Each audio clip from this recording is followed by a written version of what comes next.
কথায় আছে মাছে ভাতে বাঙালি। আমরা বাঙালিরা মাছ ভাত খেতে সকলেই কিন্তু ভালোবাসি। আজকে একদম অন্যরকম একটা মাছের রেসিপি নিয়ে এসেছি। নিয়েছি এখানে কাটা মাছ, কাতলা মাছ। প্রথমে ভালো করে মাছটাকে ধুয়ে নিয়েছি। এরপর নুন, হলুদ আর সামান্য একটু লঙ্কার গুঁড়ো মাখিয়ে নেব মাছটাকে। অন্যদিকে তেলটা কড়াইয়ে বসিয়ে দিচ্ছি গরম করার জন্য। এই মাছটা কিন্তু আপনারা ভাজাও খেতে পারেন, খেতে কিন্তু খুবই সুস্বাদু হয়। তেলটা গরম হয়ে গেলে একটা একটা করে মাছ দিয়ে দেবো। মাছটার এক পিঠ ভাজা হয়ে গেলে উল্টে আরেকটা পিঠ ভালো করে ভেজে নেব। ভাজা হয়ে গেলে দু পিঠ মাছগুলোকে তুলে নেব। এইভাবে সবকটা মাছ ভেজে নিতে হবে। এই রকম করে গরম গরম মাছ ভাজা ভালোই লাগে খেতে। মাছগুলো ভাজা হয়ে গেলে তুলে নেব, একটা পাত্রে রেখে দিচ্ছি।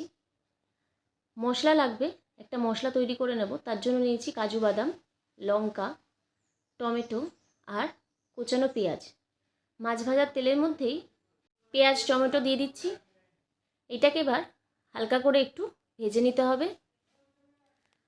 হালকা করে একটু ভাজা হয়ে গেলে এটাকে তুলে সোজা মিক্সির জারের মধ্যে দিয়ে দেবো, কারণ ব্লেন্ড করতে হবে। আর ব্লেন্ড করার আগে এখানে দিয়ে দিচ্ছি সামান্য একটু টক দই। সব কিছু এবার একসাথে ভালো করে মিক্স করে নেব, মানে ব্লেন্ড করে নেব। ব্লেন্ড করা হয়ে গেছে, রেখে দেবো একটা সাইডে। কড়াইতে তেল দিচ্ছি। তেলের মধ্যে গোটা গরম মশলা, তেজপাতা ফোড়নে দিয়ে এর মধ্যে কুচি করে রাখা আরেকটু পেঁয়াজ দিয়ে দিচ্ছি। যেহেতু পেঁয়াজ আমি আগেও দিয়েছি, তাই জন্য খুব অল্পই পেঁয়াজ দিচ্ছি এখানে। পেঁয়াজটাকে এবার একটু ভেজে নেব। কালারটা চেঞ্জ হয়ে গেলে এর মধ্যে 1 চামচ আদা বাটা আর 1 চামচ রসুন বাটা দেব।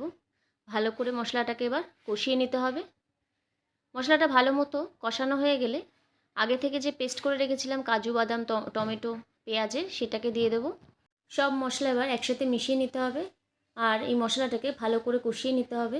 মশলাটা কষাতে কষাতে এর মধ্যে স্বাদমতো নুন আর হলুদ দিয়ে দিচ্ছি, আর দেব জিরে গুঁড়ো।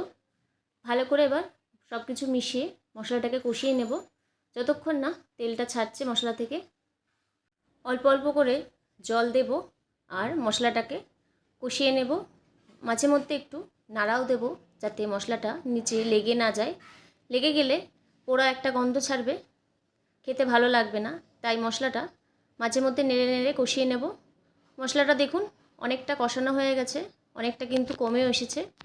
এরপর এর মধ্যে ভেজে রাখা যে মাছগুলো সেগুলো দিয়ে দেব।